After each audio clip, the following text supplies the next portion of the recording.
जय गुरुदेव। उपासना समर्पण योग अध्याय 5 डे 10।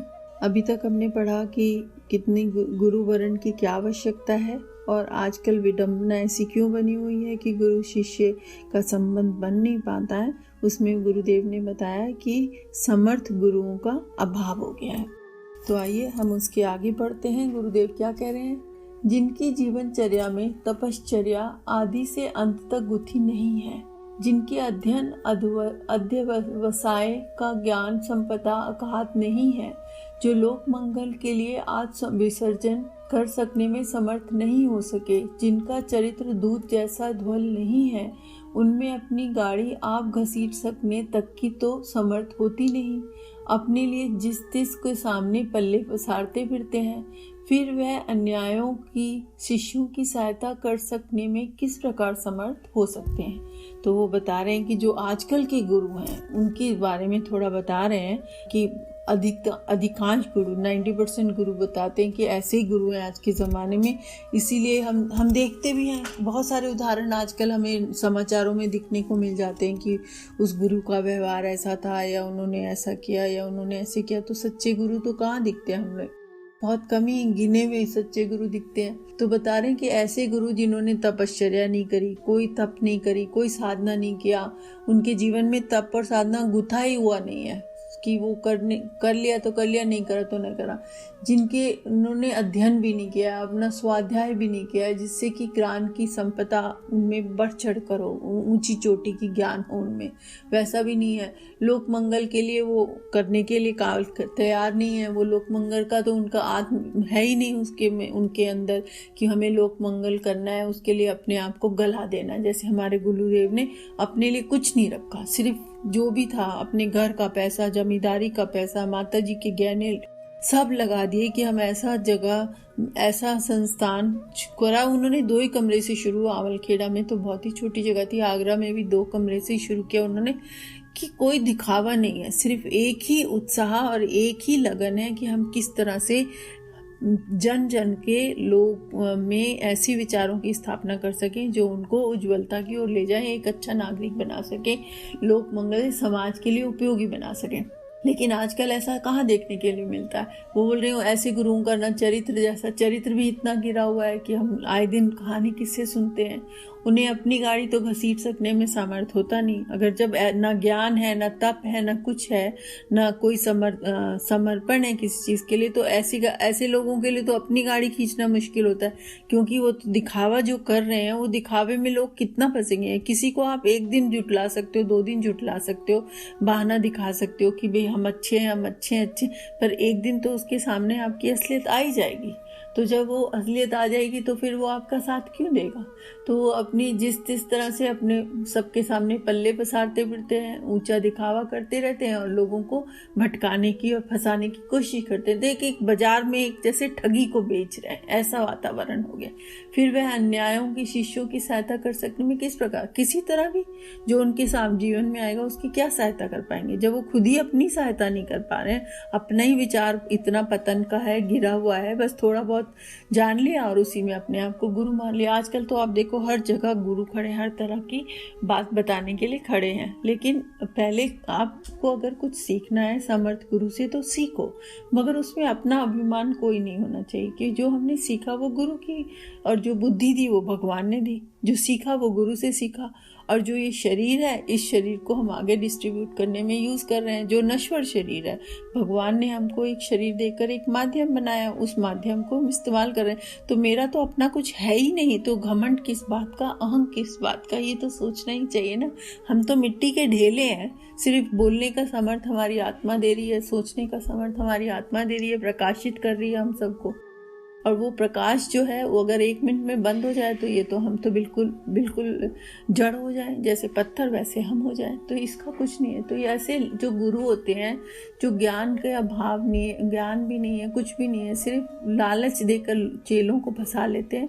उसमें हम लोभी गुरु और लालची चेला होता है कि भाई जितना गुरु के पास है थोड़ा सा हमें दे दिया तो एक दिन हम भी गुरु बन जाएंगे, हम भी पैसा कमा लेंगे।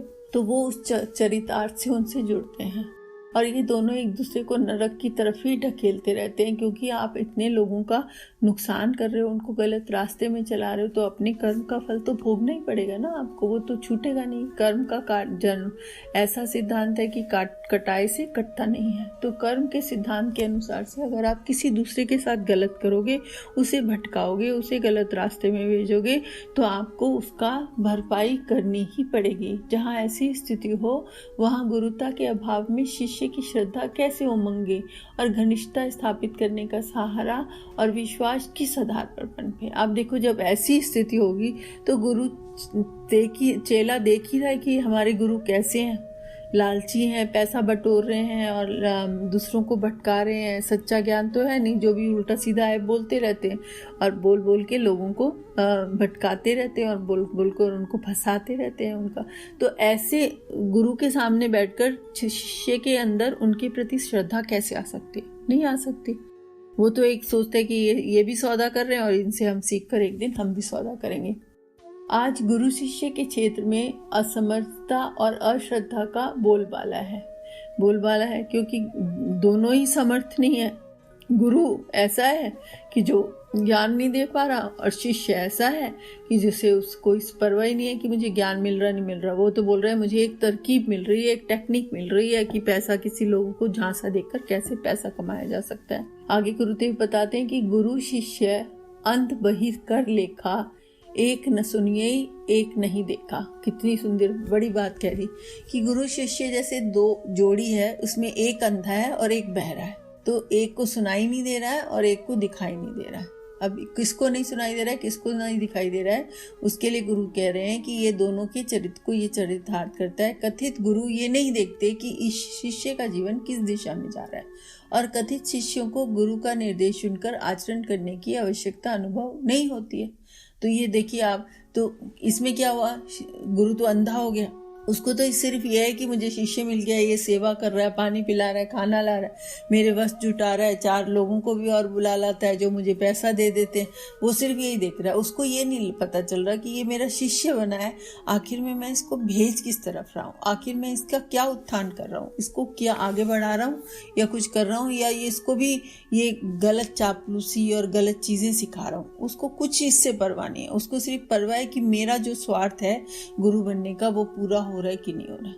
और दूसरी तरफ क्या है, शिष्य क्या है, वो जानता है कि मेरे गुरुदेव तो ऐसे हैं जो कि अपना ही स्वार्थ पूरा कर रहे हैं, और चलो उनके साथ हम जुड़े हैं तो हमको भी खाने को रोटी मिल जा रही है, हमको भी 4 लोग कुछ कपड़ा दे जा रहे हैं और मजे में हमारी जिंदगी बीत रही है, कोई मेहनत नहीं करना पड़ रहा है ना, निकम्मों जैसा जीवन। तो ये क्या है, ये तामसिक रूप है, ये राजसिक रूप है। अपनी ज़रूरतों को सिर्फ पूरा करना, उसकी इच्छा करना और उसके लिए ही उतना सामर्थ्य और पुरुषार्थ करना, ये तो एक तरह का जीवन ऐसा है कि जैसा पशु जीता है। पशु भी यही करता है, अपने खाने को जुटाने की कोशिश करता है, अपने रहने के लिए घोंसला होना चाहिए बस, और कुछ नहीं चाहिए उसको, और प्रजनन करता है, अपनी संतान पैदा करता है, इसके अलावा उसका कोई ध्येय नहीं होता। तो ये नर जो ये गुरु है और ये नर नहीं है, पशुओं की जैसी जिंदगी जी रहे हैं, और जिसमें एक दूसरे का कुछ लाभ नहीं हो रहा बल्कि नुकसान हो रहा है, समय बर्बाद हो रहा है। यही कारण है कि वह पुण्य परंपरा धीरे धीरे लुप्त होती चली जा रही है। लकीर का कौन सी परंपरा लुप्त होती जा रही है? गुरु शिष्य के श्रद्धा की, समर्पण की, एक दूसरे का आगे पहुंचाने की, उठाने की, जिसमें हमने देखा कि परमहंस विवेकानंद का बात है, समर्थ गुरु शिवाजी की बात हुई, गांधी जी और उनके अनुयायी की बात हुई। वैसी जोड़ी नहीं दिखती है, ये परंपरा चली जा रही है। वह सिर्फ परंपरा है कि हमारा जो स्वार्थ है वो पूरा हो सके, एक दूसरे के साथ रहेंगे, 2 जने गुरु चेला चलेंगे तो चेला ढोल बजाएगा मेरा, लोग मेरी पूजा करेंगे और जो मिलेगा हम दोनों आपस में मिल बांट के खा लेंगे, बस ये हमारी जरूरत है। तो कुछ कर्म कांड होते भी हैं, उनके बीच में निर्वाह बनता नहीं, जिसमें गुरु को भी यशस्वी होते हैं और शिष्य भी मनस्वी बनते हैं। कर्म कांड करते हैं लोगों के बीच में बैठ के, लेकिन उनके बीच में ये होता है कि बस कर्म कांड कर लिया और हमारे जीवन यापन का सामान जुट गया। लेकिन उसमें ये नहीं होता है कि जब हम कर्म कांड यज्ञ करते हैं तो गुरु यशस्वी बनते हैं उससे, और शिष्य मनस्वी बनते हैं उससे। उनमें मानवता के गुण उमड़ के आते हैं, पशुओं के गुण रीते होते जाते हैं, छूटते जाते हैं।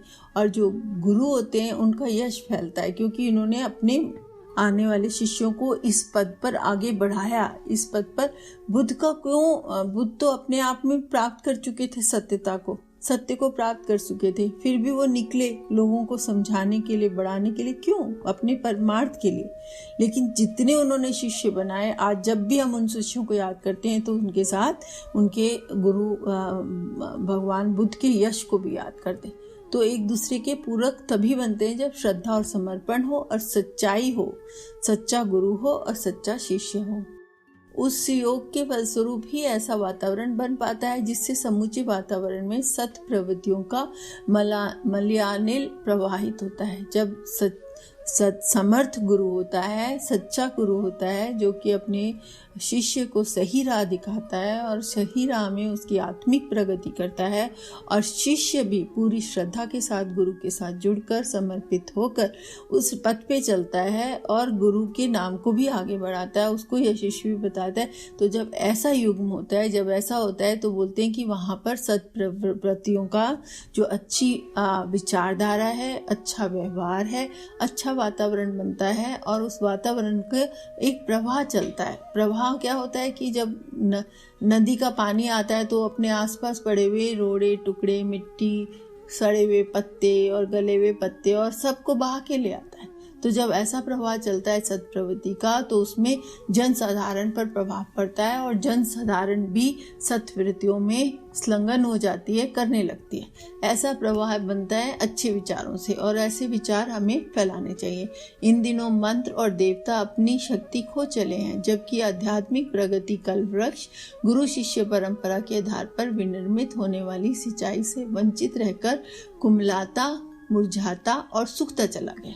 ये कह रहे हैं मंत्र और देवता तो एक मजाक बन गए लोगों के लिए, कि मंत्र और देवता एक ऐसा दिखावा बन गए कि हम बोलते कि हम ये सोमवार का व्रत कर लेंगे तो हमारी ये इच्छा पूरी हो जाएगी। ये देवता का उपाधि मिल गई। और मंत्र, अच्छा जी 100 बार पढ़ लो, आपके मन में ये शांति आ जाएगी, ये आपको आपकी कुंडली जाग हो जाएगी। अरे ये मतलब सोचते कि मंत्र और देवता को क्या रूप दे दिया आज के समाज ने।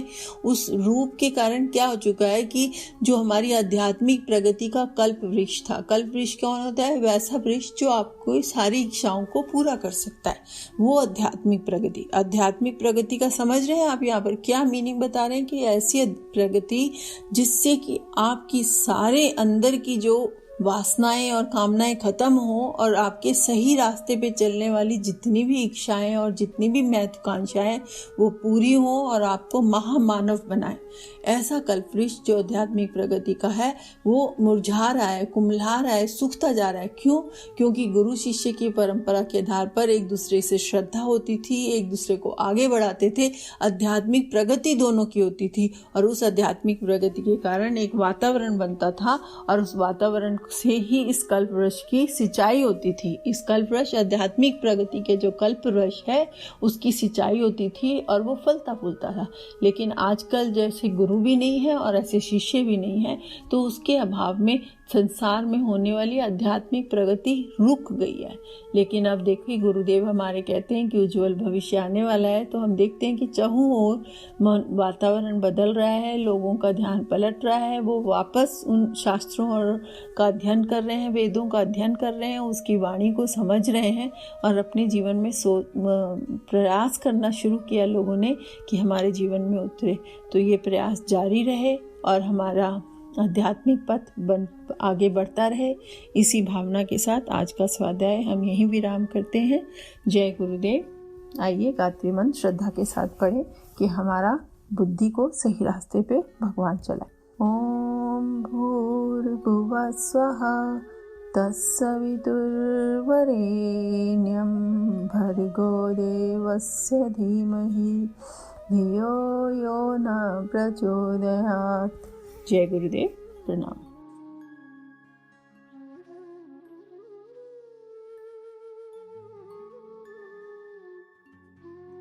हमारे YouTube चैनल को सब्सक्राइब करें और बेल आइकन को दबाकर ऑल पर क्लिक करें ताकि नोटिफिकेशंस आपको मिलती रहें।